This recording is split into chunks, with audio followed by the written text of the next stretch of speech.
our evening show. And I wanted to show you guys something. Now, you guys see that everybody's been using AI for their thumbnails. I've actually been using AI to learn how to make more creative thumbnails. So while a lot of my thumbnails have been AI, I've been spending a lot of time with AI to try to generate the kind of thumbnail that I want for the show. And it's actually been, even though I get a better quality product at the end, it has been taking me 10 times longer than to create my own thumbnail. So I actually started using what AI has created for us, and I tried to start mimicking that. So I can create my own thumbnails that look AI generated without having to wait, click, click, click, click, click, click, click, click, click, click, click, click, click, click, click. I'm sure there is a program I can pay for that I can type stuff in, put these people's faces in it, and it'll create me a thumbnail. Okay, I'm cheap and I don't like spending money on stuff that I can do myself, especially since I work for myself. Anything I can do to cut overhead would be amazing. So this actual generated thumbnail I created myself. These are Pima County Sheriff's vehicles. This is the real Nancy Guthrie photo. This is real Luke Daley photo. This is the real house for Nancy Guthrie. And so we didn't have to modify anything either. It didn't have to alter the image just so slightly to, comply with their rules and stuff like that. So I recommend people not just using AI to create thumbnails, but also using AI to look at the thumbnails and recreate them yourself, so you're not beholden to a machine, right? I always try to learn new things, and I thought I did a really good job on this thumbnail. So I'm just gonna do a public pat on the back. Okay, thank you, Betty. Thank you. That was really, really important. We know how you feel. You're proud of yourself. You came strutting in here like, okay, it's Saturday. You did a good job. All right, Betty. All right, Betty.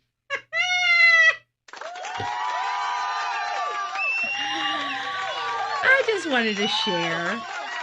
I just wanted you guys to know I didn't cheat this morning. I actually got up very, very early. I took time to actually create you guys a beautiful piece of artwork.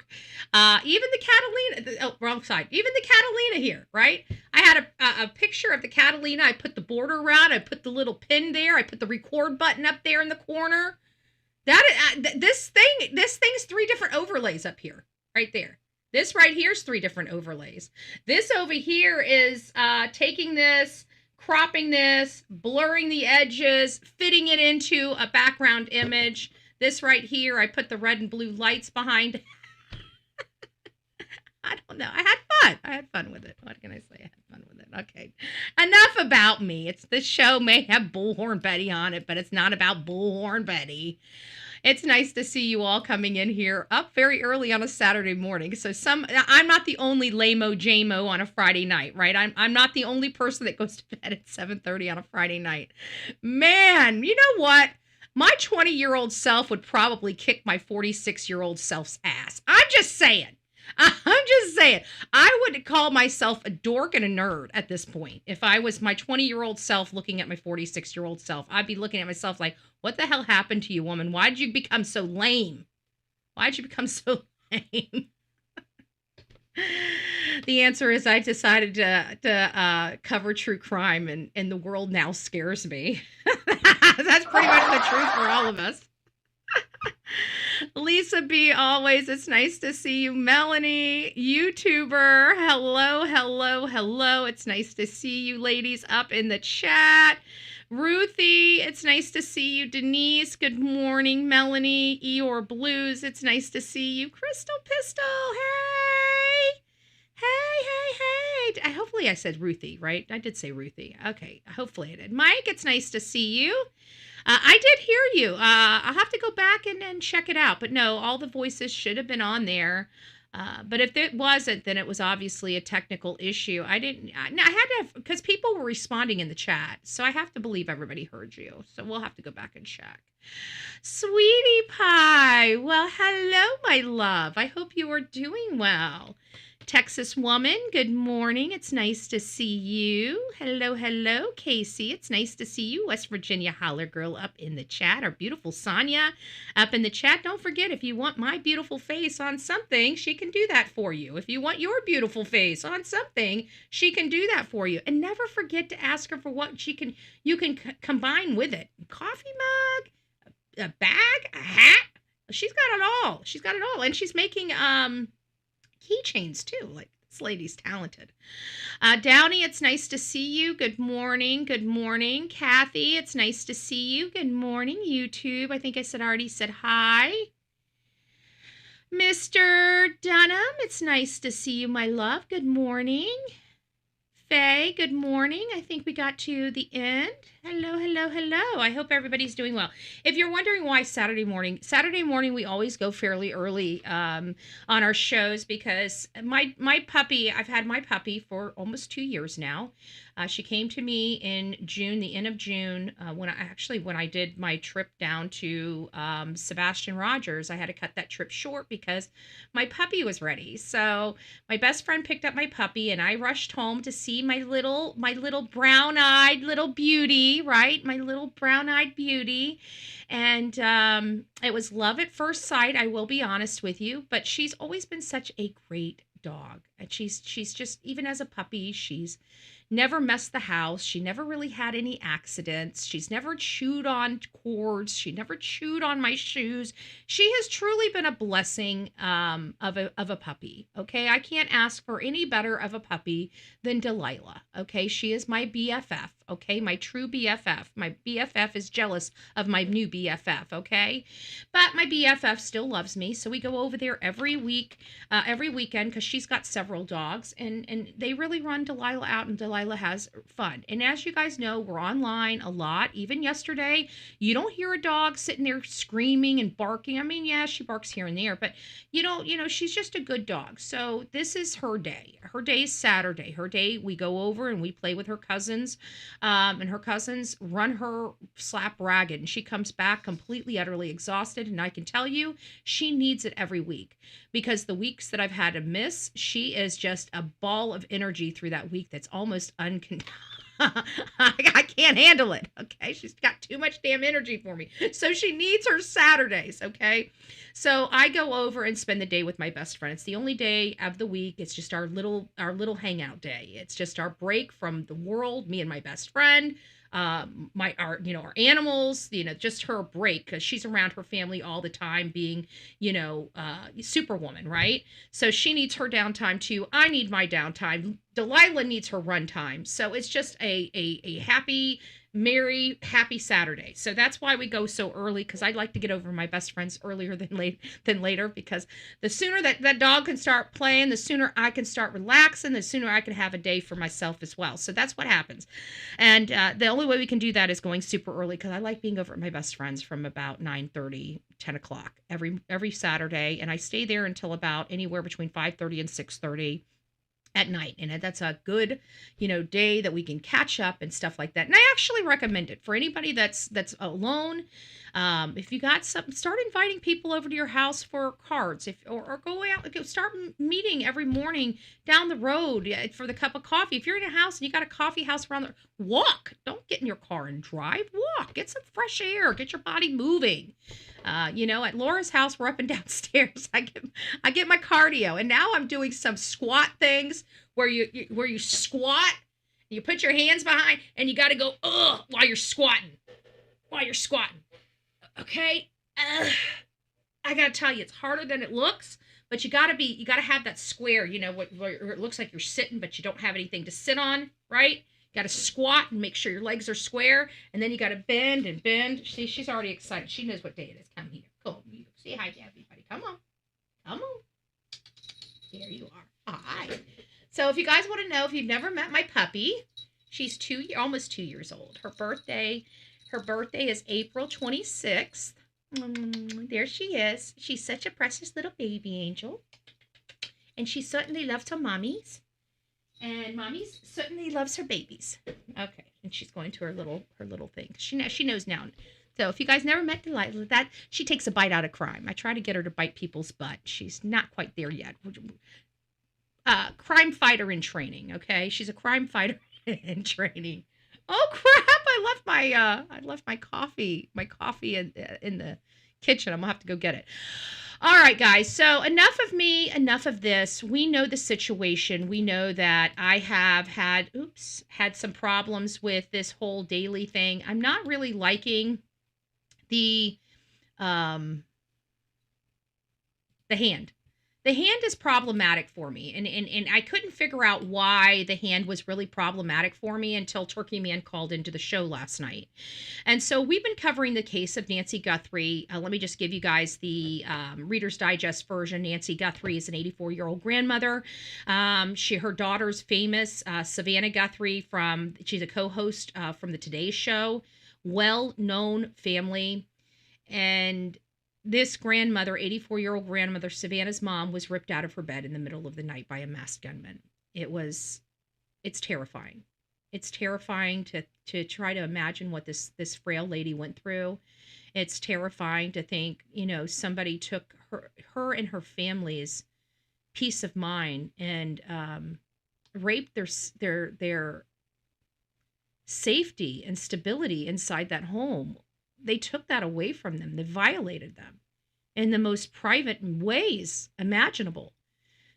So we have a situation where we don't know what happened. But, somebody called in and really made me go, Because I don't know if you guys remember, but when we first started talking about this case and we started talking, because let's face it, Tommaso's been kind of under fire for a while. The idea that people really they don't know him. So it's not that they don't like him. It's just that the details of the case are ultra sus.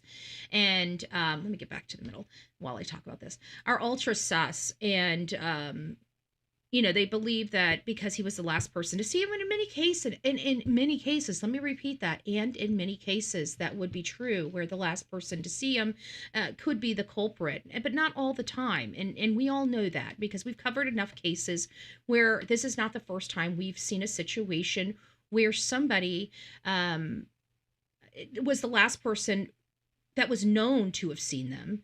But you got to remember, he wasn't the last person to see her. You know who the last person to see her was? The masked gunman that went into her house uninvited in the middle of the night. That's the last person who's seen her. And unfortunately, we don't know who that person is right now. Could it be Luke Daley? There was a lot of things. So now let me catch back up to where we were last night when Turkey Man called in. Because one of the things that we learned after seeing the masked gunman, and remember, Luke Daley was detained after the release of that footage, not before. Now, there were some things, I believe even Carlos may have been picked up after that release. But Carlos, in my opinion, I believe that they were following digital footprints more so than anything else. So, I feel that Carlos had to have been in the area delivering something.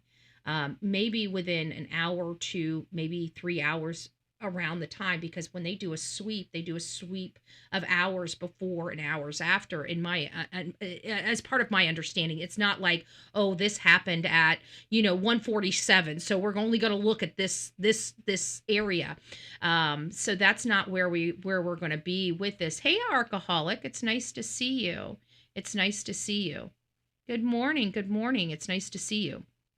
So, we're not,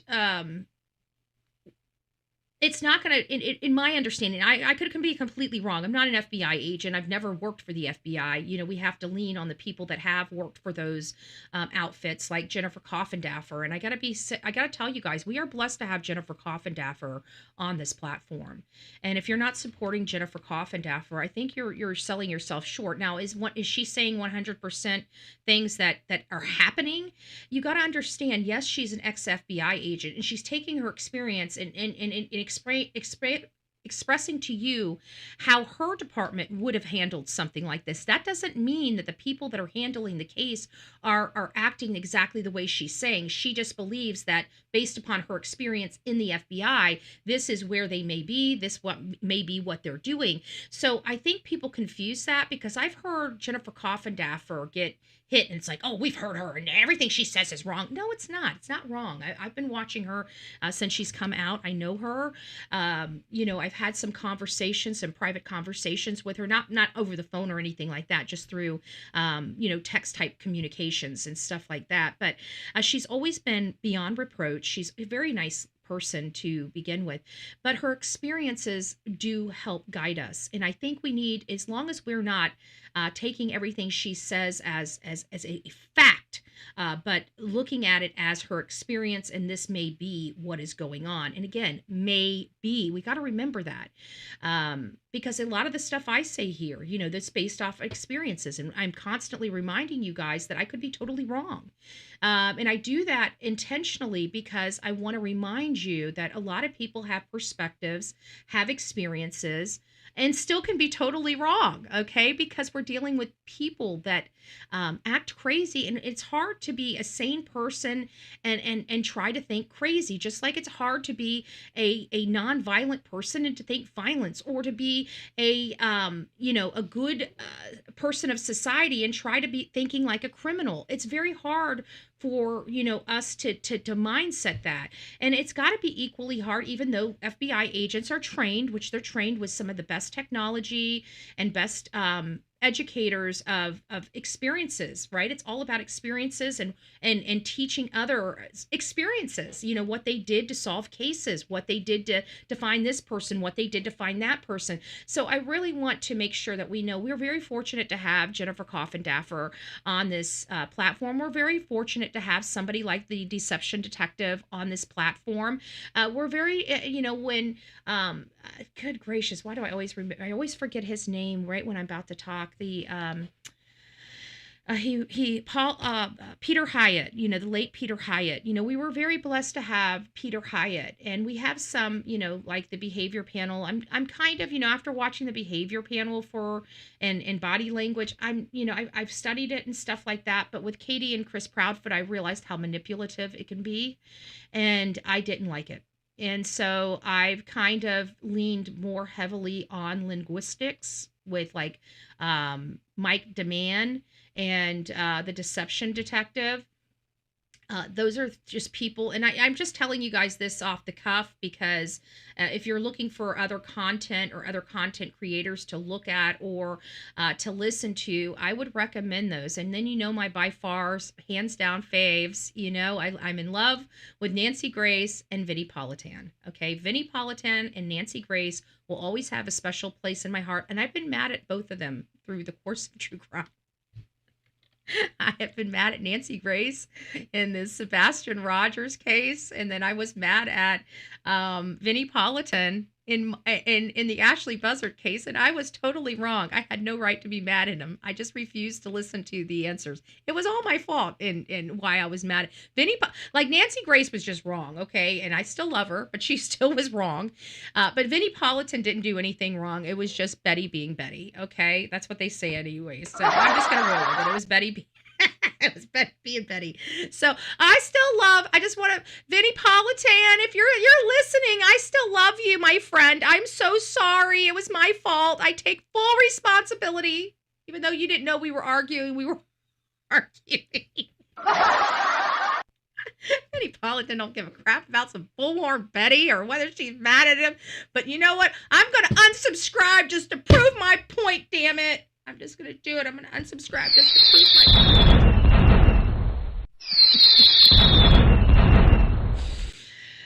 Women, what can we do? Can't live with them, can't live without them.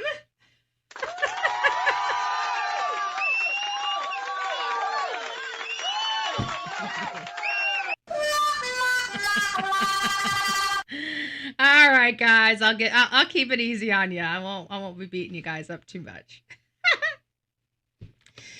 So, I'm not convinced that this Luke Daley is not involved. I'm not convinced he is involved. I'm kind of middle of the road when it comes to him. But what's making me take pause and notice, and I didn't realize, I was trying to figure out who it was, but last night Turkey Man called into the show and he reminded us he was the one that had brought up the hurt hand. And the right hand, because we were trying to determine whether he was right-handed or left-handed. And I didn't notice the injury, but the problem is somebody pointed out this injury on this right hand, visible injury. And you notice that, I mean, I'm not out in Arizona. Now, I just threatened their public information officer that if they don't start including me on their media, that they're going to have to deal with me in person. And, basically telling them, let's keep me in Florida, and in such a nice, diplomatic, professional way. You don't really want me coming to Arizona. Certainly we can work this out. Certainly you can include me because I am media and this is a public interest case. But me, I'm only going to work with diplomacy for so long, and then it's going to piss me off. And once I'm pissed off, then I start throwing money at the problem, right? So I'm not really wanting to go out to Arizona. I'm really not. And I'm not really wanting to fight with another sheriff over a case. I'm just not going to. But at the end of the day, I truly believe that social media has to start being representative. We've got to start getting backbones and balls and letting people know that we are media. They cannot treat us like we're not media. And we need to start putting real consequences behind it. If we need to sue these people to preserve our rights in this country, by God, that's what we need to do. Okay? So that's kind of where I'm at in this process. I don't want to go out there. It's going to cost us way too much money. This case it's coming to, at the end of the day, this is an ongoing case. But unfortunately, the situation with this particular case is that people have fatigue over it. It was running on usually social media is running it nonstop. Usually media picks it up for their, morning news and their 5 o'clock news. We know that. They literally pop up like freaking on time. You can always tell when it's getting to be morning news or evening news, right? Just by the level of media that comes out to these places for their 5 seconds of, we're in front of the Nancy Guthrie house and we've been here today and nothing's really happened out here, knowing that they just pulled up, 20 minutes prior to that. So whatever the case may be, that's usually how it works. And we're usually the ones out there carrying the case, nonstop, going over different perspectives like we're doing right now with Luke Daley. But I, just want to be on the email. So when they say, oh, this has changed or this has changed, like when Mike Ruiz gets something or Brian Endon gets something from this email release that the sheriff gives, I want to be a part of that. And not only that, but I have not even received a courtesy response saying, thank you, received. Like, what the hell? So I'm kind of balancing the options, but I can tell you that my blood is boiling. I've gave them until Monday because it's the weekend. So I'm going to give them until Monday, maybe Tuesday. But I have a funny feeling if they do not respond, we're going to be out there on Wednesday or Thursday, because I'm getting, and I don't want to spend the money. And I'm telling you, I don't want to spend the money, but at the end of the day, I'm getting kind of a little pissed off because we are a channel that's covering this case on a news worthy perspective, and whether or not I agree with the sheriff or not, that should never determine whether I'm entitled to information or not. So they can get activist Betty or they can get journalist Betty. I don't care at this point which one they get, just as long as somebody responds to my damn emails. Okay, I'm not trying to be. I think this is reasonable.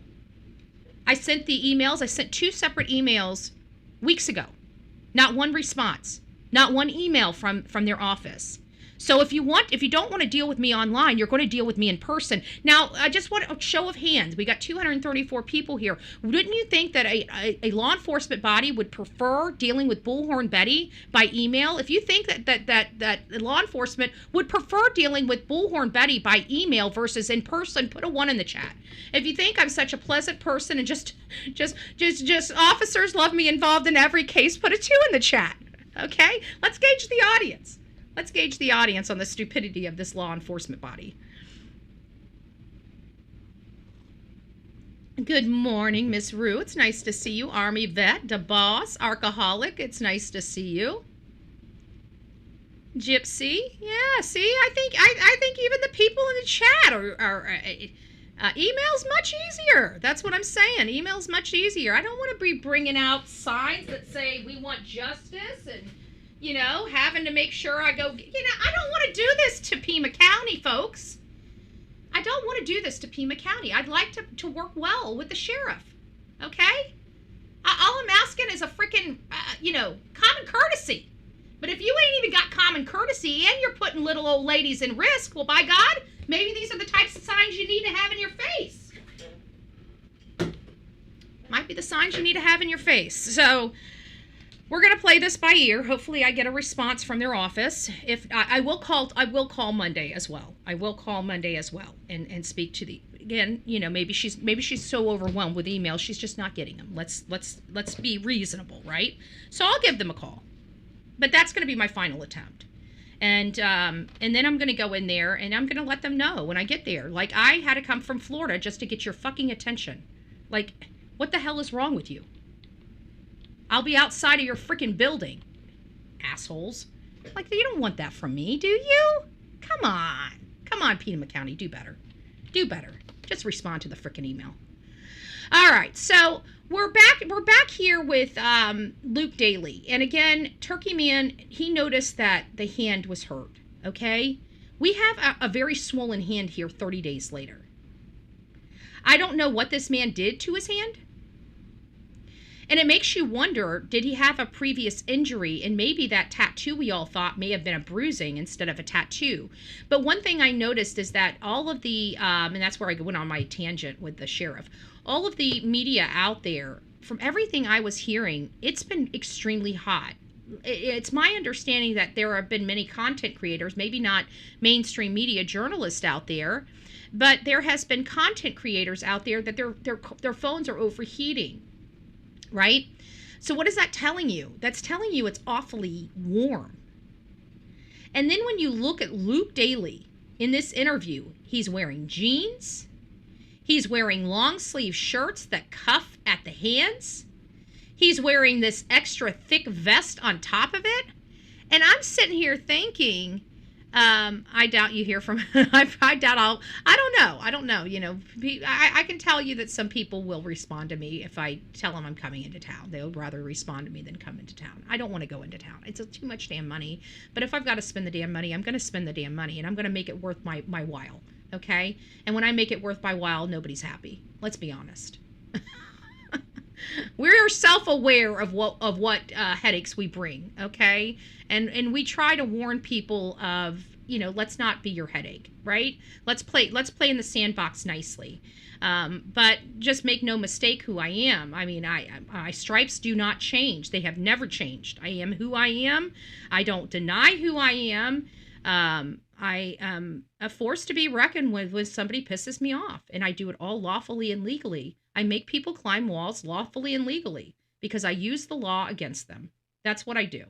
Okay? And it's not really against them. It's just making sure that my rights are very well known and executed well. That's all there is to it. So we've got this hand injury here. And this hand injury right here is a problem because people notice that there may have been a hand injury. Not really. He wears, I'll show you what he wears.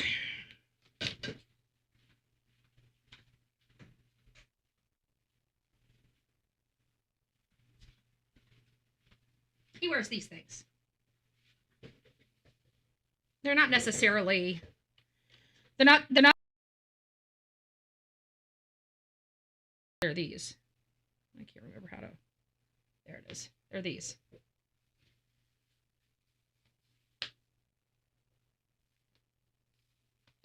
That's all it is, right there. I know. That's it. See? Not long sleeve at all. So just a sleeve. Just a sleeve. It helps with circulation. So I've got white, black. These are usually what they are right here. They're good when you're out there in the sun. So they help protect your arms. That's what it's about. So that's not, he's not out there in long sleeves. He's just out there. And these things are pretty thin too. They're like pantyhose. See, they're like pantyhose. So that's yeah, they're like arm warmers, but they're not necessarily arm warmers. They just they absorb the heat. They keep the sweat off. You're not having it's just better. So that's what it is. Typically, now I don't know if he has long sleeve shirts, but this is typically white. There, I've got black, white, red. I got just about every single color of these, but that's what these are. They're not really long sleeves. They're just sleeves that you put on. So it does help when you're out there in the elements, though. So that's all it is. It helps. To me, it helps pull the sweat away from the skin. But I digress. Whatever the case may be, they actually do keep you cooler than not. But this is where, and again, it comes back to, why is this man, and not only that, but he's in thick flannel. Look at that thick flannel he's wearing. And the vest, like, you would think that man would have been sweating bullets while he was given his interview, just in the amount of clothing he has on. I mean, this is Arizona, guys. This is the frickin' desert, okay? And from everything that I've heard, it's very hot during the day there. I heard that people's phones were shutting down from the heat. That's why everybody's up under tents and umbrellas, is because of the heat. And again, I'm not out there, so I don't know these to be true. This is what I'm hearing. Oh, that suspect is cleared. I don't know if any suspects are cleared, to be honest with you. The only people we've heard cleared are the family, the siblings, and their spouses. Those are the only people that we've heard cleared. Now, even with this Luke Daley, I do have a video up here, because I actually think, it's kind of funny you say that, Patty, because I actually think the sheriff did kind of clear Luke in this thing, and nobody's paying attention to it. So I'm bringing this up. Could it be Luke? I'm looking at Luke because somebody noticed the hand, an injured hand, and I'm looking at an injured hand a month later. This is a problem for me, because nobody should have known that he may have had a hand injury, or there was a hand injury at all. And this was before we even talked about a Luke Daley. This is before we even were able to see. We only had, and if we were already talking about Luke Daley, we only had a Facebook page and a couple photos of Luke to use. Nobody would have been able to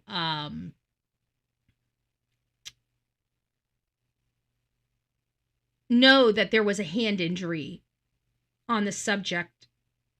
And then we see Luke Daley and we have a hand injury, and he's in complete, I mean, he's making sure everything is covered, and I can see a tattoo. So we know he's got to have tattoos, and people believe there was a tattoo on the wrist,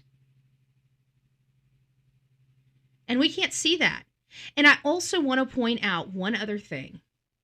One other very, very, very important thing.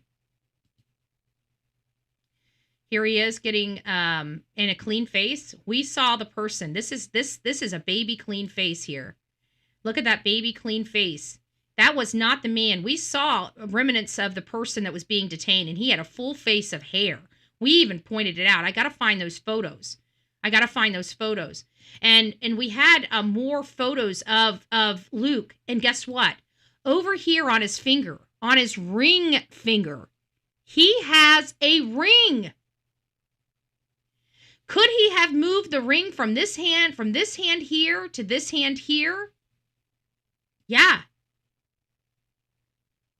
But he's accustomed to wearing a ring on his middle finger. Now, granted, the ring is not on the right hand. It's on the left. But what are the chances of one person's ring finger being similar on both hands in circumference? Probably close. So I know that I've had my wedding ring on one finger, and I can put it on the other finger and it fits just fine. Right? So we have a hurt hand, and we have a ring finger ring. Now, granted, again, on the wrong hand, but it's a guy that's accustomed to wearing a ring on his ring finger and a hurt hand. and very similar. And now we're going to get into this too. These are different images of the image. A little bit heavier. And it's just the same image as this, adding different facial hair, different haircuts, and different everything. Could he fit this profile? My answer is yes, he could. And the reason why we're talking about this is because I believe the sheriff might have cleared him, and nobody's paying attention, even though I don't believe the sheriff is clearing people. So I'm going to take it here. I'm going to get your opinion on this. Where the heck is it? There it is. I'm going to get your opinion on this. This is, how many minutes is this? About 38 seconds. So listen to this. Nope. Sorry. Let's go back. What I will say is, we had what we believed to be probable cause. What we believed to be. To take action against both those individuals and the residence they occupied. That probable cause that we felt was strong was given to the U.S. attorney, the county attorney, and a magistrate, a judge. And they agreed that, yes, here's a warrant, go perform your duties. That court order, that warrant, in both cases was served, and we got what we got from it, and we're moving on. We've got what we've got from it, and we're moving on. That's what he said about both Carlos and Luke. So this whole moving on thing is the statement that he's not emphasizing, but I really believe he's saying it's not Carlos and it's not Luke. And if you guys remember at the beginning of this show, I talked to you about the other cars. You know, we saw the car video. Or was there other cars that we were not looking at that passed? And of course, talking about those Jim, not Jim, G-Y-M, Jim, G-E-M, Gem store, like a jewelry type of store. We heard that there was some type of theft ring that went in there and stole a gold bar or something like that. And so, you know, there are other things going on. We hear from Jennifer Coffindaffer, which again, I went into a dissertation about, you know, her, they gave him back his car. They actually gave everybody back their car before they gave poor Annie back her car. And Annie was the only one cleared, publicly cleared, which is crazy. But we have to look at other possibilities here and what could have really happened here. And in trying to be realistic. For example, when we look at the assailant at that front door, at that camera, what are you know, at the door camera, what are we seeing? In my opinion, we're seeing two very distinct behaviors. And you guys can agree, I'll put it to the test in just a second. But the two distinct behaviors I'm seeing is nonchalant.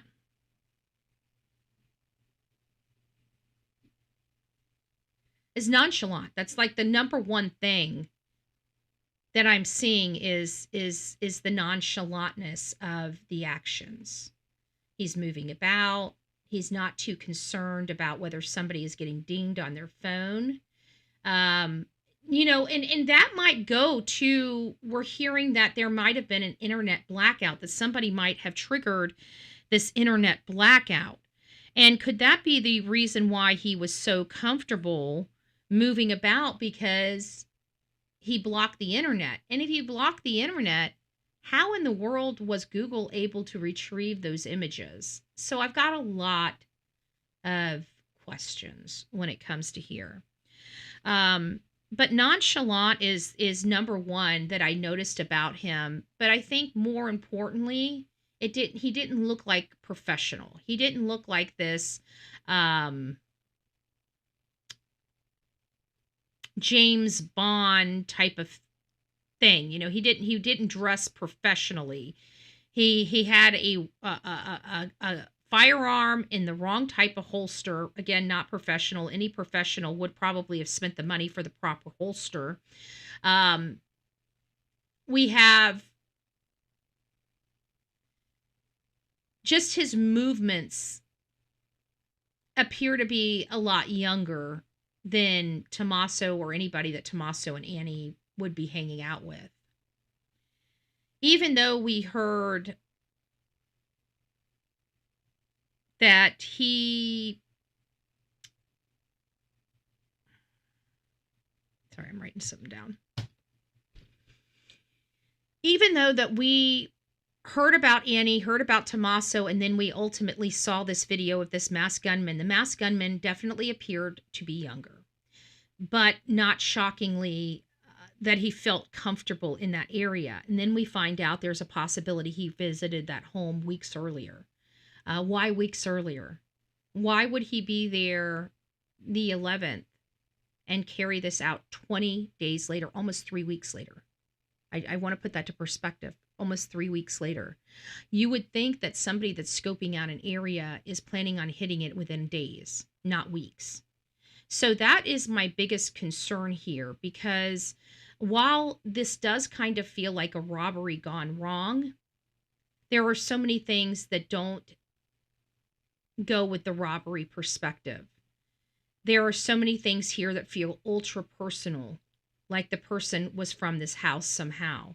Yet their behavior on the outside of the door seemed very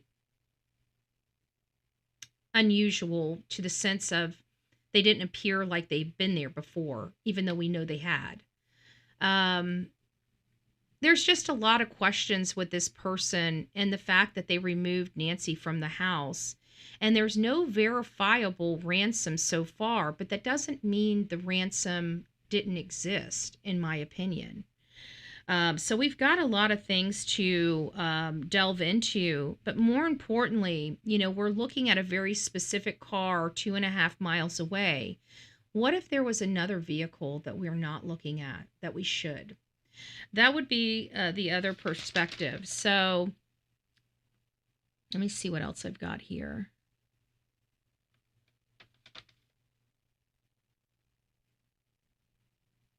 And there are other things that we will be going through. So now that you got to hear, let me go ahead and play this for you again. I'm going to ask you guys a question. Let's play this again. What I will say is, we had what we believed to be probable cause to take action against both those individuals and the residence they occupied. That probable cause that we felt was strong was given to the U.S. Attorney, the county attorney, and a magistrate, a judge. And they agreed that, yes, here's a warrant, go perform your duties. That court order, that warrant, in both cases was served, and we got what we got from it, and we're moving on. Okay. Let me ask you guys, by this of 3s and 4s, because we've already used 1s and 2s earlier in the show, by 3s and 4s, do you believe that this is the sheriff basically clearing both Carlos and Luke? He was talking about both of them. So if you believe yes, put a 3 in the chat that he is clearing both of them. If you do not believe he's clearing both of them, he's just making a statement of process, put a 2 in the chat. If you believe that he hasn't cleared either one of them, I guess that would be part of 2. So, or excuse me, 3 and 4. Yes, he's cleared them. No, he has not cleared them. Let's make it simple. Let's not get a third option. Yes or no? 3 and 4. Yes, 3, 4, no. I'd like to gauge you guys, because I just want to see what my audience, how you guys feel about this. There is no 3. It's got to be 2 or no, 3. Yes. Okay, you're saying never mind. I was wrong. 3 and 4. 3 and 4. 3 and 4. Sorry, Keith. Okay, so we've got so Downey's like 4. We got Bombastic 4. We got 3, 4, 3, 4. So we got a mixed bag here.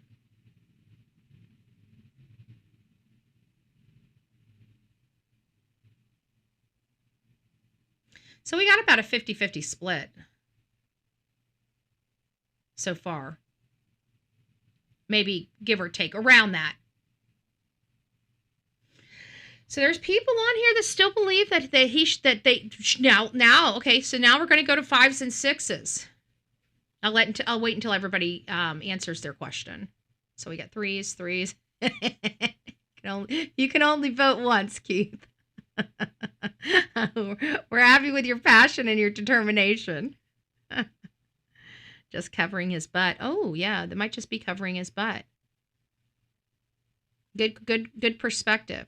I will tell you, for me, just for me personally, it sounds like they thought it was them and they didn't get what they wanted, and these people are off the list. That's what it sounds like to me. Okay, so but that's just my opinion, just like it's all your opinion. So I appreciate you guys all participating. Now so now the question would be, do you think Carlos, this is going to be a 3, so we're going to have to go 5, 6, and 7. 5, 6, and 7 are going to be the answers. 5 is Carlos, 6 is Luke, and 7 is both. Carlos, Luke, and both. Do you believe either one of these people were involved in the abduction of Nancy Guthrie? So Carlos, 5, Luke, 6, both 7. Carlos, Luke, both. Carlos, Luke, both. 5, 6, and 7. Carlos is 5, Luke is 6, both is 7. And this is of the people that, this is not for everybody. This is for everybody that believes that he did not clear him. This is for that.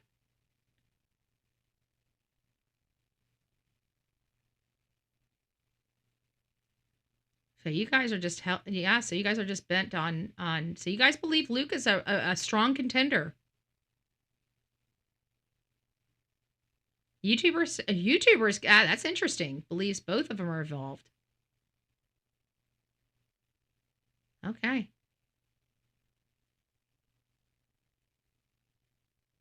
Interesting. Okay. Well, I just wanted to know. I just wanted to know where you guys stood. Neither. Okay.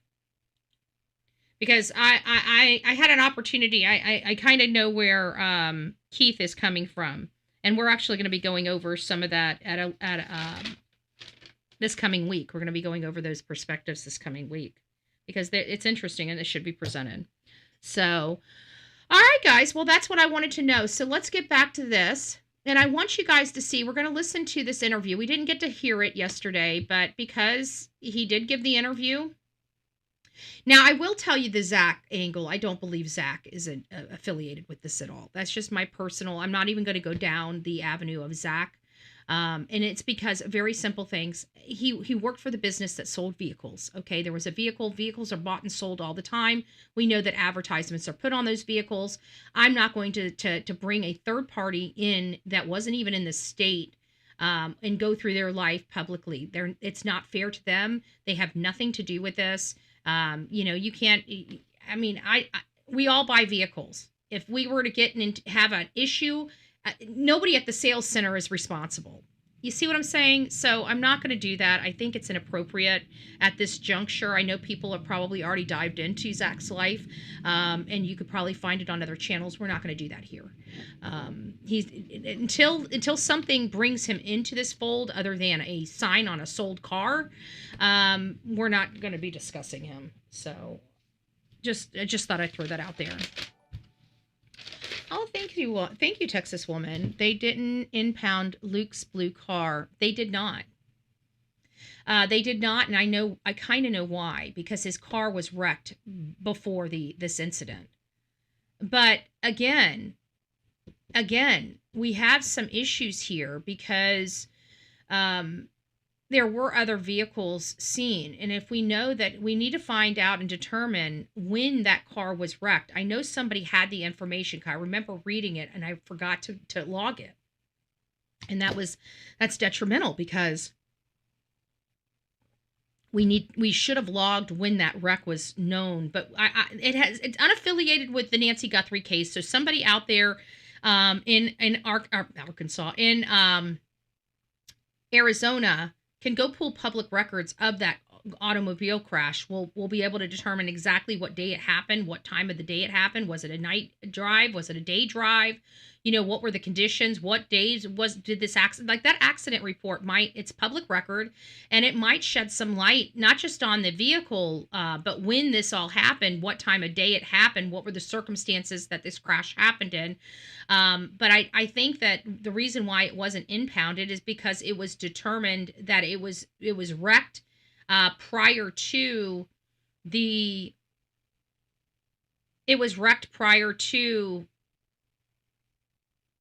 Nancy disappearing. But here's the caveat on it. How do we know that she wasn't stored in the trunk of the car or something like that? Did they, when they were there executing the search warrant, did they check the trunk? Did they check with a cadaver dog? Those are questions we may never know. I would assume, I want to say, because I trust law enforcement to do a right job, and that's detrimental to our job is to assume anything, but I would assume that they did. I would hope that they did, with the car standing right out there, even if they could have proven, because we're missing a woman that we have no idea where she's at, and we've got a disabled vehicle. How do we know, especially if it was covered up with a tarp? How do we know that she wasn't put in the trunk? How do we know she wasn't stored in the back seat, or even in the front seat for that matter? Just to store her while they wait. He waits for an opportunity to get her the heck out of there. So we've got a lot of questions here. I would assume or presume that somebody that took this woman, especially if she was already dying or deceased, they would have immediately wanted to get rid of her. I mean, if she was still alive, God knows. I mean, if this was a rink, like a Chilean rink, or a Mexican or a Venezuelan type of robbery rink, guys, you never find they disappear. They're professional. Even if they don't come off professional people, they know how to disappear people, like the whole person. Fat Rat Betty, these are great questions. Don't mean to sidetrack you, but the guy that sent the text message random Bitcoin demand is very suspicious. How on earth he have Tommaso and A's phone number? Honestly, it's easier than you think.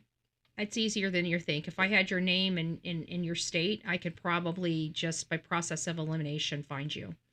There are so many things that people don't think of, like you have E-Verify, you've got Truth Finder, you've got a whole bunch of background check type of stuff. You even have free services like Family Tree. Family Tree, believe it or not, you type somebody's name in, they will give you their recent addresses, phone numbers, and all their relatives. And you can click on there and get all their relatives' information too, and you don't even have to pay a service for that. So there are ways. People are more technologically advanced than we are. Like when I was growing up, computers, like we had the computers with the floppy disk. They were the 3x5 ones, and then they came out with the actual disk that floppied. Those, I've been on. So I was technically advanced far beyond my parents or grandparents when those technologies came out. But now this technology, the World Wide Web, the internet, coding, and all this other stuff, they teach that stuff in school. When we were going to school, they taught us how to type on a keyboard, because we were just learning about we had typewriters, but we were just learning about computers. So we took computer classes, typewriting classes. But now my understanding is they have like actual coding classes that they teach in high school now. Like they are so further advanced in technology, especially the younger generations, the 30s and 20s, 30s and below, are so much further along technologically than we are. Like every time I talk to a young person, they're like talking about a new social media app I've never heard of before. And I'm like, what the hell is that? And You wouldn't believe all the stuff that's out there now.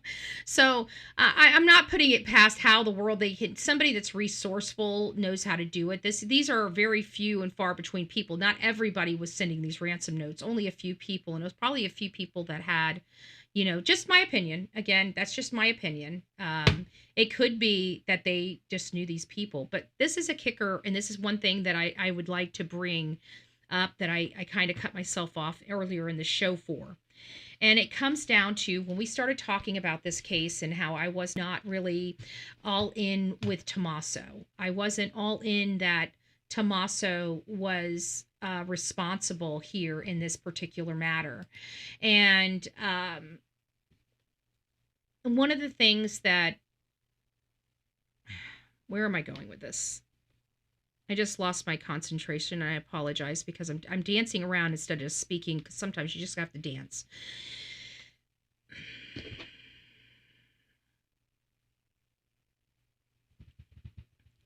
My problem is that we know Savannah did this documentary in Tucson. They went to a Mexican restaurant, and I learned last night, which I didn't know before, that they had a college reunion.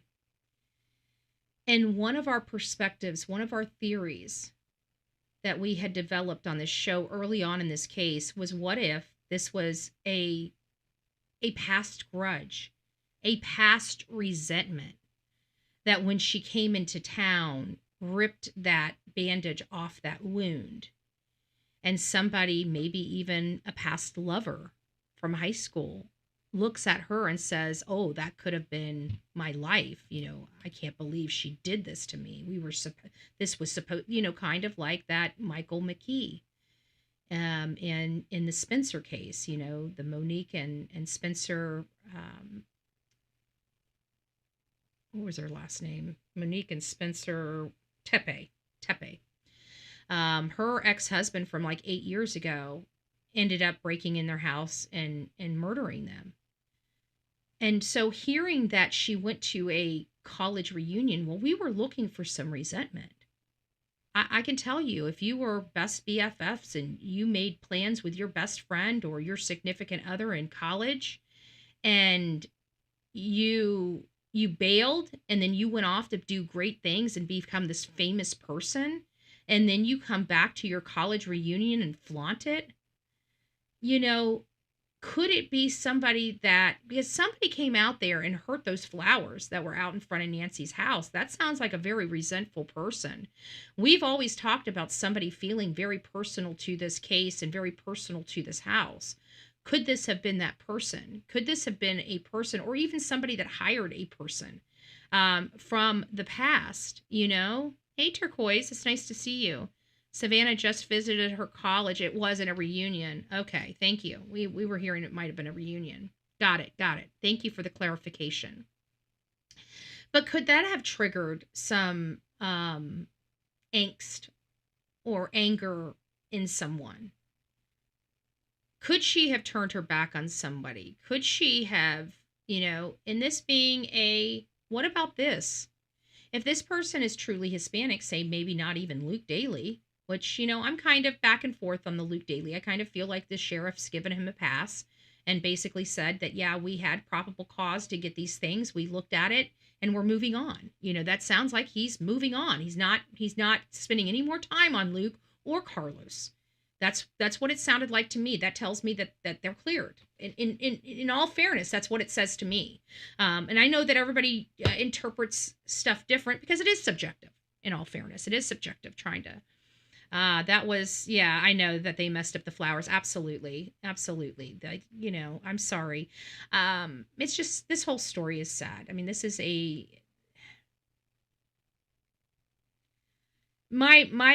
thing that upsets me the most about this is the fear factor.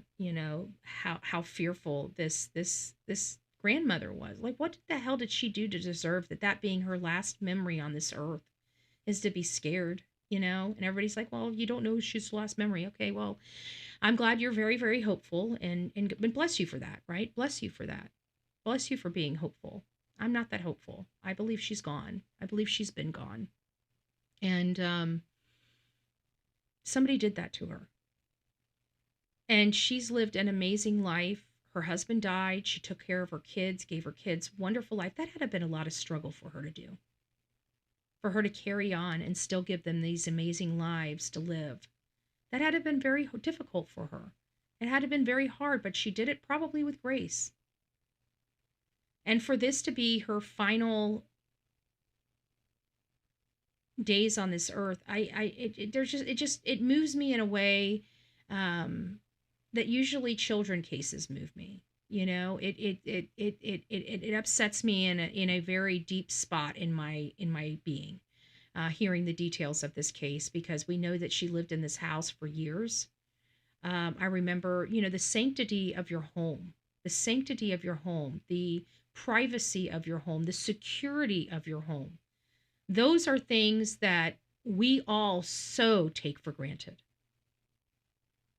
We take that because we feel so safe. We've got our little abode. We've never had problems here. We've been here for years and years and years. And then we hear this, and it just rocks that security and sanctity that we all have in our homes, because this woman lived in her home for decades. I doubt, like when she got those cameras around her home, she never once got those cameras around her home because she was worried something was going to happen to her. She wanted those cameras around her home installed because she wanted to see the wildlife around her house. That's what she got those cameras installed for. She never once ever considered her life being in jeopardy or her being in harm's way. Not once, folks. Not once. I think she may have fought back or ran for the door. I'm sure she did. I mean, your body naturally, you don't just lay there. I mean, naturally, your body, no matter what, your body's going to react. Whether you're thinking about it or not, your body will react. It's truly heartbreaking to think that this grandma, you know, her final days on this earth were in pure terror. And that right there is just unacceptable to me on a human level. And it should be unacceptable to all of us. And it's sad to see that there is a piece of our country that doesn't understand that. It's sad. It truly is sad. And it angers me. And so when I offend people, it doesn't bother me one bit, because so many people don't care how offended I am by their behavior. So there is that. And that's why I step on toes, right? That's why we don't care. Because there's just people that don't give a shit about human life. And if you're one of those people, I can promise you I'm going to offend the shit out of you one day. Just by me being me. Just by me being me. So, is it Luke Daley? You know what, guys? At the end of this, I really don't know. But based on what the sheriff is saying here, and this is just my perspective, take it for what you will. But in my opinion, you know, we've listened to a lot of sheriffs speak. We talk about word salad.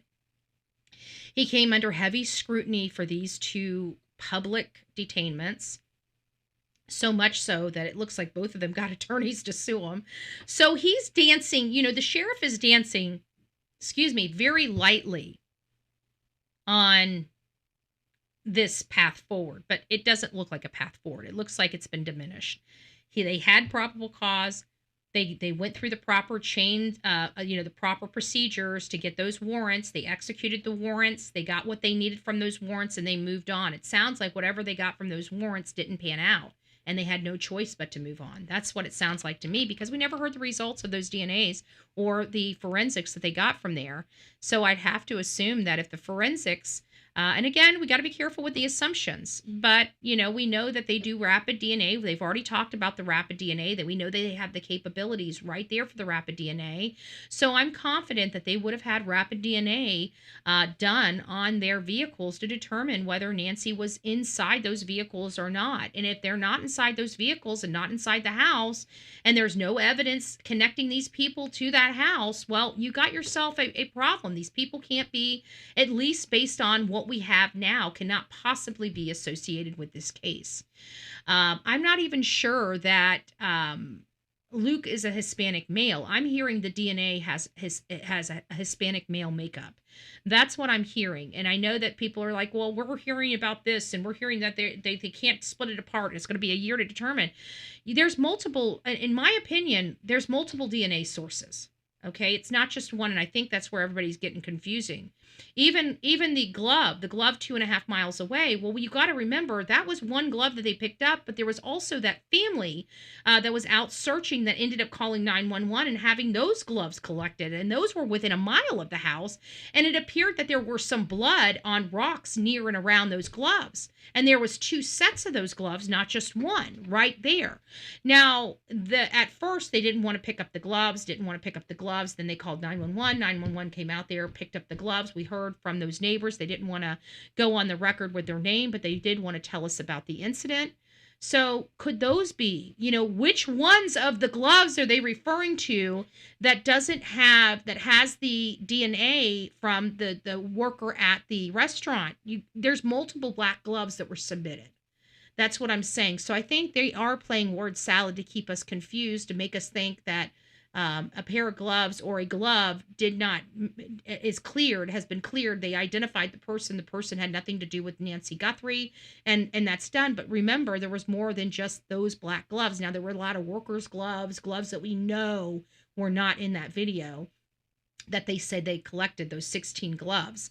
Well, you got to remember, after those 16 gloves, there were even more gloves that were brought by searchers and other things that were ultimately collected. Will those produce anything? I don't know. And then going back to the house, we know that there is a DNA profile in that house, and at least one DNA profile that is mixtured with other DNAs. And then we heard that there is one partial DNA. I think these are all different spots of DNA, because we went from it being a mixed DNA profile that was going to cause problems that were going to take about a year to resolve, or up to a year to resolve, to now having only a partial DNA match, or not a match, but a partial DNA profile. I think we're talking about 2 separate areas here. So I'm starting to believe and develop in my brain that in order for all of this to make sense, is that there has to be multiple areas of DNA that they're talking about, not just one. And that's an opinion. So I don't want you guys running with that as fact, but that's my opinion based on, I don't see how all these things can be true about one glove and one spot inside the house. So it's kind of leading me to believe that there's multiple sources here that we're dealing with, not just 2, which is a good thing. Is it going to take time? I think that they slowed this case down a lot because they've come to the realization that it's possible that she's gone, and when you're racing, you have 2 different types of cases. And I just want to, and this has been my experience, so I want to educate you guys on my experience. But we've watched cases in 2 separate ways. For example, when we don't know whether the victim is dead or alive, we proceed with the case as if they're alive. So we're fighting against the clock. That means it's priority, rush everything. That means the FBI and all the sources that we have in are on go. They're pushing this stuff through as priorities because we're trying to save a life. You understand that? But the problem is when you're moving at that lightning speed, you're making a lot of mistakes. Okay, but you're willing to make those mistakes to save the life. So that I just want to give that to you guys in perspective. Why do we have these cases? Okay, once it's determined that the person is most likely did not survive the event, okay, which she has a pacemaker, we can't prove that she's had her medication, and doctors are saying if she doesn't have her medication in XYZ days, she's deceased. She's not going to be able to survive this. So we have to take that into consideration, that she is now deceased. And then what you have at that point is the case. Do we have brakes? Here we go. That's what happens to the case. We pump the brakes. Now we start slowing down and methodically going through the case. You start slowing down and making sure you're not moving at a NASCAR race, but at a sloth pace. Why? Because you dot your I's, you cross your T's, you make sure no mistakes are made. So now I see them really slowing this case down and having to go back to the beginning to make sure they didn't miss anything, because when things are moving fluidly and you're fighting against a clock, you make mistakes. Do they have time to fix those and correct those mistakes? I don't know.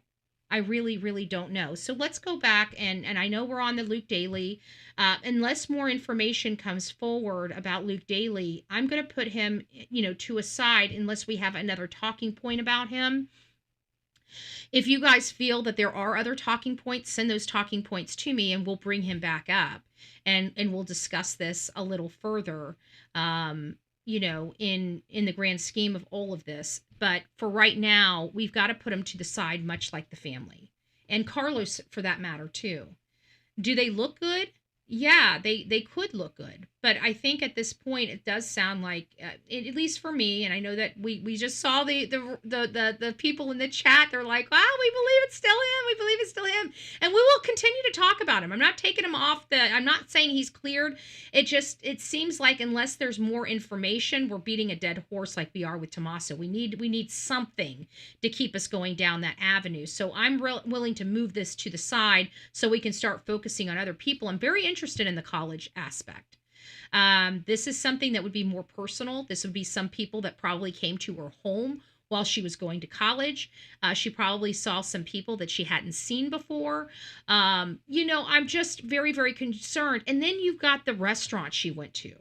If this is truly a Hispanic person with all those cameras and films in there, did somebody go to that restaurant and look at the line cooks, right? Look at the wait staff? Did that restaurant worker come from the restaurant that she visited that day? How flippin' crazy would that be? I've locked my door since Richard Ramirez murder spree. I live in Orange County, Mission Viejo. If I'm saying that right, he murdered a couple 2 blocks away from our house. I'll never forget. Oh my goodness. That's got to be scary. That's got to be scary. It's scary. And you know what? When I hear things like that, for hearing neighbors trying to push media and stuff like that out of their community when they don't know who did this and if this person will strike again, I just think is so stupid. Is the most asinine, idiotic thing anybody could do. Because if I was a neighbor and something like this happened to one of my, I'm not going to stop. I'd let anybody there until they figure out what the hell happened. I don't want to be next. Yeah, did I tell you I stalk my sheriff like he's got to come look for Betty one day? Like I make sure he's got the planes, the helicopters, the scent dogs, the tracking dogs, the cadaver dogs, the side image sonar, the $500,000 speedboats. Like if they kidnap me and try to take me to Cuba, I want to make sure my sheriff can come and blow their boat up. I'm just saying. So I don't know. I'm getting a little, not to sidetrack, but in terms of looking for face masks, the ransom demand guy from LA had ties to Tucson, playing a gig in some places as Tommaso Band. Here we go with the name again. You know, that guy, I always wondered, it's kind of, you say that, Fat Rat. I kept wondering about that guy in California. He did look like a punk. He looked like a straight punk.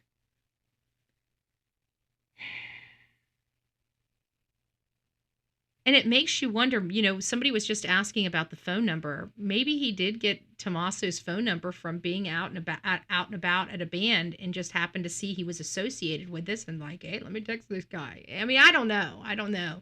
But you are right. And I kept wondering, how do they know that guy had nothing to do with the kidnapping? Like, how do we know? Like, how do we know? And I'm sure law enforcement has their opinion, but they have not conveyed that to the public, only that we must trust them and believe them, right? And it's like, I get that, but this day and age, it's harder and harder to get our audience to trust law enforcement, and it's because they've lied to us so much in cases like this. And it's not that And it's because of, in all fairness, the Chris Nanos out there, right? The Chris Nanos and the Sheriff Snuggle struggles. I mean, they're the reasons why when law enforcement needs us to believe them, we don't.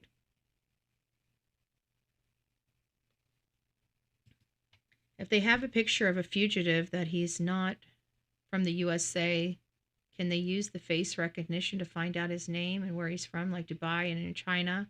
If they have databases that they can get into, I'm sure that our CIA has, a lot of different capabilities we're unfamiliar with. The problem is that the CIA is not supposed to be. I mean, if it's a foreign national, then they can do that, but they are not allowed. A lot of people don't realize our CIA is not for America. Our CIA is literally for every other country. The CIA, they are prevented from really investigating American citizens unless they're tied to something foreign. Central intelligence is central intelligence. It's not to be federal. It's a federal. I don't know how to explain it, but they're not allowed to act in the United States. From everything I'm understanding, they are our law enforcement everywhere else. So I don't know how but I believe anything that's foreign, it would be CIA and FBI, because I know FBI and stuff like that. But I also want to say this before I close out, because we're getting ready to close out. I don't really have a whole lot more on this talking point with Luke Daley. I really don't. There's nothing real probative here. I know he's a criminal. I know he's done things, he's been a rotten person in the past, and he does appear to look good for something here. But at the end of the day, everybody has to have evidence against them, okay? And in our society, we can't just say, I believe you did this, and arrest somebody. And thank God we can't, right? Because if that was the case, then you would be in jeopardy. I would be in jeopardy. We would all be in jeopardy of saying something wrong and being arrested. So we're very thankful that there has to be something that ties people to the crimes before they get arrested. It can't just be, oh, I believe you did this, and therefore you did, okay? And right now, in this case, we don't have anything. We don't have him connected as this masked gunman that went into the house. Now, could he have been? I mean, I'm sorry. It's the hand that's got me hooked into Luke Daley. Luke Daley. It's the hand. And the reason why it's the hand is because somebody told us when we were watching that and had no earthly idea anybody's name. They said, it looks like the right hand is injured. Okay? And when somebody tells me it looks like the right hand is injured, and I'm like, I don't see it. And then everything's talking about Luke, and I kind of dismissed Luke for a really long time. And then somebody said, did you see this? And I see a swollen hand, a right swollen hand, the very specific, do we have a super chat? Sorry about that. I must have missed it. I don't know why I keep missing. Did I miss more super chats? Look at the forefinger. Look at the fingers, 4 memory indentations. We had some, they didn't impound Luke's blue car. We got that. I don't know how I keep missing yours, Lisa. Always, Lisa's going to smack me one day. She's like, what the hell are you going to do? I don't know why. I think when you send them, I guess I'm looking here or looking down or looking at the information. But for whatever reason, you're going to have to ding me. You're going to have to smack me upside the head. I'm so sorry about that, Lisa. I feel like it's every day. Poor thing. I will get better. I don't know why. Look at the four memory indentation from the ring. Ooh, that would be good. But just listen, when I went and picked up all the photos, because they even added additional photos, I've got to go back to, actually, I've got it up. Let's go back and look. Let me see if I can find his hands. There's some photos of them setting him up, and I don't know where those photos came from. But I'm not seeing them here, but you can see them getting him ready and getting the stuff on him, and him having but you don't, every time I try to zoom in on the ring or find out the ring, it's blurry, which is really weird. And but I will look for that. I got to go back and look at, I think I did put these in my in our Facebook group. Guys, if you don't realize, we do have a Facebook group. Oh, that's that Nancy Guthrie? We do have a Facebook group. It's Nancy Guthrie Case, Public Theories and Analysis. And this is good. Here it is. I thought I put it in here. So you kind of see him. I don't know where these came from. But see, look at that. It's a flat ring. Maybe we were thinking that it had an emblem on it and it was just a flat ring. Does he have an indentation there? You know, he doesn't have any tan lines, but you know, I'm not sure. Hold on, you guys can't even see this. Hold on, let me put it up here. Let me get this out of here. So here it is. See, he's got a ring on. On his ring finger, it is flat. It is flat and round, and it's thick, flat, and round. And the reason why is because we thought it was a flattened circle like on top of the ring, but it may have just been the way the ring was looking because this is thick and flat. And here is his, you know, could he have had that on that finger? Sure. I think he could have. But I don't see any tan lines, like, you know, but it does look like there is an indentation, potentially. So now we have a swollen hand. Look at all of this thick clothing. He's wearing a thick flannel with a thick vest on it in the heat of Arizona. And he has a flat ring on. And he's fully shaved his face. And he has a swollen frickin' right hand.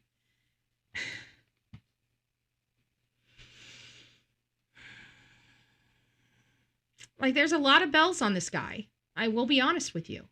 And then I hear the sheriff's statement saying, basically, we got what we wanted and we moved on. And it's making me feel like he's not the guy. But boy, I understand why people are fitting him for the bill. I do. I really, really, really do. I don't like the fact that he shaved his face.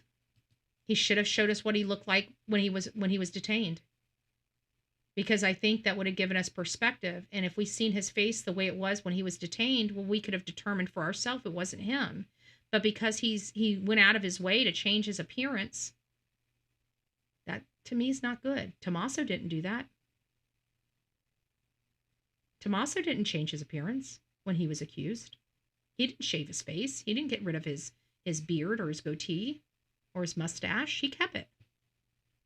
He kept it. He kept it. Yeah, that's a ring on the other hand. Yeah, it is a ring. I consider my home as my escape from the outside world with the issues and the problems. Everyone needs safe havens to go to. Absolutely. Yeah, like I wear many layers of clothing and right hand looks swelled up for sure. It does. And this is the thing. It had somebody not pointed it out to me before we started even seeing the detainments. If somebody hadn't pointed out that the hand looked injured, that's the problem I'm having right now. Is that somebody came and called in. It was Turkey Man. It's somebody I highly respect. He came on here and he said, look, the right hand appears to be injured. And I'm looking at it and I couldn't figure out what he was talking about. And so I dismissed it until somebody sent me this and I see a right hand swollen and I'm like, oh my gosh, I remember this call and I thought it was everybody else. I didn't even think it was Turkey Man. And so Turkey Man called on the show last night and said, basically, I'm the one that brought that up. And I'm like, oh my gosh, that's right. I remember having the conversation with you now. Check my email. Hold on. Check my email.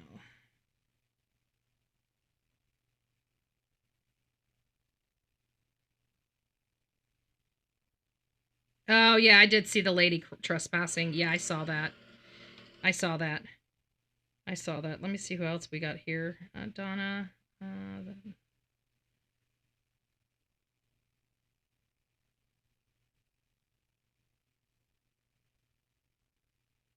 Ooh.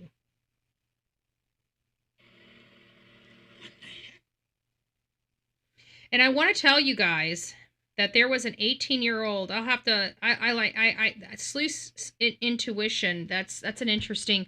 I've actually watched several things from Sleuth Intuition. I actually like the content. I'm a subscriber there. I just haven't watched it in a while, so I'll watch this this afternoon. But the lady I did see walk up there, I don't know why anybody's walking on that woman's property. I think it's well known that they want everybody off the property. I can't imagine. Like, I'm not going to strip any more sanctity from that home. And I hope that everybody else out there, whether you're a psychic or not, and you just need to touch something, I don't care. Don't step on the property. I don't care. I don't care. Don't step on the property. These people, this family has been through enough. Respect. Did we forget about this thing called respect and common courtesy? At the end of the day, that family has been violated enough to continue to violate the sanctity of Nancy's home is ridiculous. Now, I understand that there's media out there. I'd be sitting out on the outside of the home on the public property. That's where people belong. They do not belong on private property. It's well known that this family wants to keep crazy people off their property, okay? Because the only people that are willing to trespass onto property after being told over and over again, do not trespass, are crazy people, okay? Crazy people. And I just want to remind you, you might be saying, well, Betty, you went to Alec Murdaugh's. You're right. You're right. There was not a no trespassing sign, okay? And I went with somebody that knew the sheriff, and we didn't touch anything. It may be the same, maybe different. It doesn't matter. It is well known that the sheriff, as well as the people there, do not want you on their property, okay? I have never went back on that property again after they erected no trespassing signs, okay? Just to put it into perspective. Brian Enton went up to the front door when the thing was down, okay? We understood that they released the case. He went up there to knock on the door. Perfectly legal and lawful. As soon as we learned that they don't want people even walking up to the door and put no trespassing signs around that property, well, you're now violating the law. You can't be for the law and violate the law, okay? Intentionally violate the law. So everybody do your part, and please respect this family's wishes. This family has been through absolutely enough. If you're not supposed to be on their property, don't go on their property. It's just that simple. All right, guys, thanks for being here with me. I hope you guys have a great day. This is just my perspective, and I know you guys all have perspectives too. Just remember, we don't know what happened. There's no point in beating each other up or being nasty to each other about your perspectives. Just throw them out there, because let's face it, we all have our opinions about this case, and none of us know whether we're right or wrong, but it's giving us something to talk about, and it's keeping her name alive while we talk about it, okay? And that's the name of the game. So let's keep talking about it. Let's keep coming up with different perspectives that we can talk about, so we can put our beautiful face up on our show and remind people that she's still missing, okay? And she needs to be found. So that's what we're going to continue to do. And the sheriff didn't make sense when he said they could have bought the book bag off of eBay. That's $10 book bag. No need for someone to post it on there. But that's still digital. And even if they bought it off the internet, there would be a receipt. There would be some type of purchase. But the secondhand stores, maybe. But that backpack looked fairly new. A lot of the stuff he was wearing looked fairly new. So I'm not sure I agree with the secondhand store thing. But, you know, again, I'm not the investigator. I don't know what they're seeing. It just seems to me that, yeah, it's possible. But everything else appeared to be new on him. Why not? Why would he go with a secondhand backpack? That's all I'm saying. All right, guys, we'll see you soon. Rock it out. We'll be back this afternoon. It's going to be around 6:30 or 7:30 at night. I'm going to start establishing an evening show time like we do in the morning. Our mornings are usually 9 or 6 because I have to go at 6 Tuesdays and Thursdays because of my schedule with the county.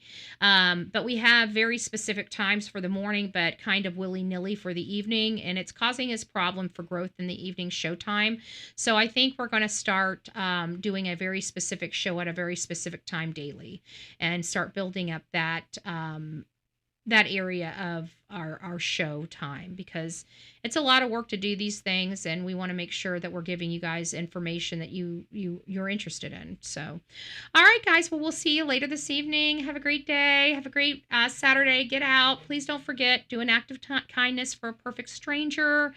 Do something positive. I always, promote activism. So get involved in your communities, your city halls, your county commission, and really try to start making a difference in your personal community, as well as trying to advocate for children and elder rights, because they're the most vulnerable of our population, and we've got to do extra to protect them. So be part of the change, not part of the problem, and we will see you soon. God bless.